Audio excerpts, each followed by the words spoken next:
Okay, let's unpack this. Have you ever felt that initial surge of excitement about learning English? Oh, yeah. You know, you decide this is the week, you're finally doing it, you download all the apps, maybe buy a stack of books. Tell everyone you know.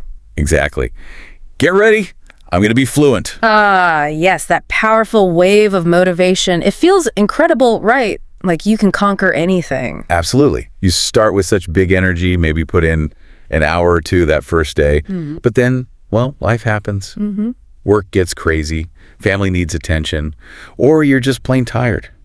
And little by little, that fire starts to fade. And before you know it, your practice has just stopped. Completely. If that sounds familiar to you, you are definitely not alone. It's such a common pattern. it truly is. And that common experience, starting strong and then kind of fizzling out, that's exactly what this deep dive is focusing on. Right. We're jumping into some material you shared, specifically excerpts from something called Discipline, the key to English fluency. Yeah, and what struck me immediately about this material is how it tackles that exact problem head on. It doesn't really talk about needing more motivation or some magic method. Or talent. Or talent. No, it just zeroes in on this one single idea. Yes, and it makes that core contrast incredibly clear. It basically says motivation gets you started, but discipline is what keeps you going. That distinction, it's the absolute foundation of everything this material presents. Okay, so our mission then, in this deep dive, is to really understand why discipline is so crucial for, consistent progress. Right. And look at how this material suggests you can maybe train your mindset for it. Yeah, and explore some of these surprisingly simple daily habits it recommends. And talk about building routine even when life is busy. Definitely. And figuring out how to beat those classic traps. You know the ones? Oh, the I'll do it tomorrow trap. That one. Yeah. Or waiting for the mythical perfect time to study. Which never comes. Exactly. We'll also dig into what kind of practice actually makes a difference, especially speaking out loud. Oh, okay. And we'll hear some stories directly from other learners that are presented in the material. And it mentions practical tools too, right? Yeah. And even a mini speaking challenge you can actually do. It does. It's really about shifting from, hoping motivation strikes to actually building a reliable system for making progress. All right, so let's dive into that core idea then. Motivation versus discipline. The material uses this great analogy. Oh, the fire in the bricks. It's very vivid, isn't it? It is. It says motivation is like fire. It burns hot, it's exciting, gives off loads of energy. But eventually, inevitably, it just burns out, it dies down. Okay, I can totally relate to the fire part. Yeah. But there's a discipline is like bricks. That feels, less exciting. Less exciting, perhaps, but infinitely more enduring, right? Okay. Think about it. Each small action, each decision to practice, even when you don't feel like it, that's like laying a single brick. Okay, I see. You don't build a wall or a house with one big burst of fire. You build it brick by brick, consistently over time. Right. So the material argues that relying only on that initial fire, well, when it fades, your building just stops. And the bricks idea really emphasizes that it's the consistency of the small actions, not how big they are. Precisely. You don't need to study for hours to lay one brick. Okay. The material strongly makes that point. You don't need these huge blocks of time. You just need to engage with English a little bit every single day. Without skipping days. Without skipping days, that daily, consistent laying of bricks, that's where the solid structure of fluency gets built, according to this source. So if we can't rely on that, fleeting fire of motivation, how do we actually keep laying those bricks? The material talks about training your mindset. Yes. This is where the rubber meets the road, so to speak. It's about building that mental muscle, that ability to choose discipline, even when the feeling of motivation just isn't there. And this links directly into the power of simple daily habits. The material makes a really compelling case that adopting just a few small habits can genuinely transform your English practice. How much time are we talking? In as little as 10 or 15 minutes a day. Wait, really? Just 10 or 15 minutes? That sounds almost too simple. Is that actually effective? Well, that's the secret, according to this material. It highlights the quiet but immense power of routine. Right. It explicitly tackles that common resistance. I'm too busy, or I'll do it tomorrow, or I'm waiting for the perfect time, when I have a free hour. Yeah, those excuses we all make. It argues these are just traps. The perfect time rarely arrives, and tomorrow often becomes never. Building a small, consistent habit is presented as the antidote to that procrastination. Okay, so it's about building the habit of showing up, even for just a little bit. But once you do show up, what kind of practice matters most? The material mentions repetition, review, and getting into real-life practice. Yeah, and what really stands out here is the emphasis this material puts on output. Specifically, speaking out loud. Speaking out. It says listening is only half the story, maybe 50%. The other 50%, that's output actively producing the language, which means speaking. Even if you're just, like, speaking to yourself in a room. Even if you're alone, absolutely.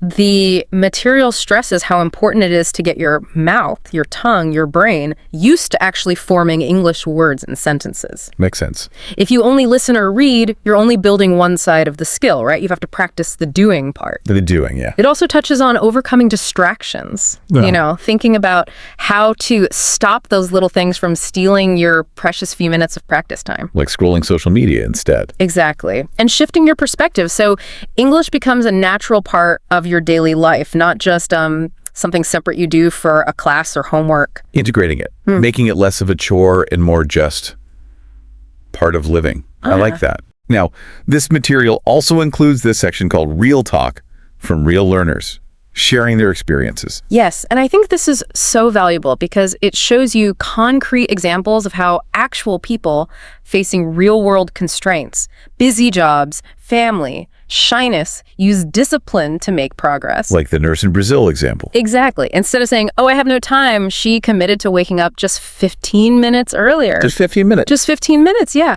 To practice something called shadowing. Shadowing. What exactly is that? Shadowing. It's when you listen to a native speaker and you try to repeat exactly what they say, like right after them, matching their rhythm, their pronunciation. Oh, okay. Like mimicking them instantly. Precisely. It's a fantastic way to work on fluency and accent. So the nurse did that for 15 minutes. Okay, got it. And what about the student in India? He took a device that many people see purely as a distraction, his phone, Right. and he turned it into his main learning tool, using apps, finding resources for quick, focused practice sessions throughout his day. Smart. And the father in Egypt. He found those little pockets of time, like during his commute, listening to English stuff while driving. Okay. And crucially, practicing speaking out loud to himself in the car, using that otherwise dead time. That's clever. Using commute time. And the shy learner in Vietnam. That one really got me. Yes, she faced that really common hurdle, just being afraid to speak. And the material highlights how she disciplined herself to record her own voice daily, just for a few minutes, even if it felt super awkward at first. I bet. But that consistent private practice was apparently key to building her confidence over time. So what all these stories seem to highlight, which the material emphasizes, is that none of these people suddenly had more time or woke up with perfect grammar. Or were naturally gifted. Right. It's not about having the perfect circumstances or some innate talent. No, it's about making a choice, repeatedly.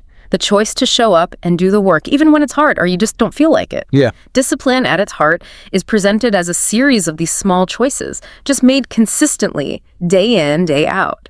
And this connects to something even deeper that the material brings up, which I found really powerful. The self-respect angle. Yes. The idea that discipline isn't just about the external result, like fluency, but it's also about self-respect. It's an interesting connection, isn't it? How does practicing English for 10 minutes connect to self-respect? Right. How? Well, the material explains that when you make a promise to yourself, like, okay, I will practice English for 15 minutes today, and you actually keep that promise. You build trust with yourself. Exactly. You prove to yourself that you can follow through. Each small act of discipline reinforces your belief in your own ability to set goals and achieve them, no matter how small they seem.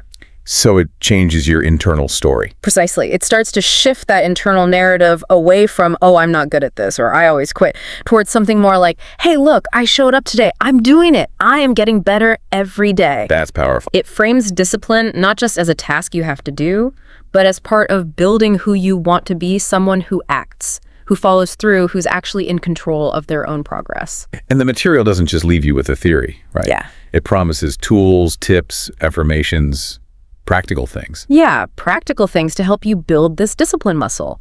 And it specifically highlights a bonus mini speaking challenge that's actually integrated into the material itself. Okay, so it's not just reading about practice. No, it's a guided exercise. It gets you actively repeating phrases, answering simple questions out loud, reflecting on your own habits, and even practicing positive self-talk right then and there. So it's designed to get you speaking immediately and build that consistency muscle. Exactly. It's active time dedicated to getting your mouth and mind comfortable using English, building that speaking muscle brick by brick like we talked about. So this deep dive, pulling from this material, really gives you a clear roadmap if consistency has been your biggest hurdle. It really boils down to that central message. You don't need to be perfect to get started.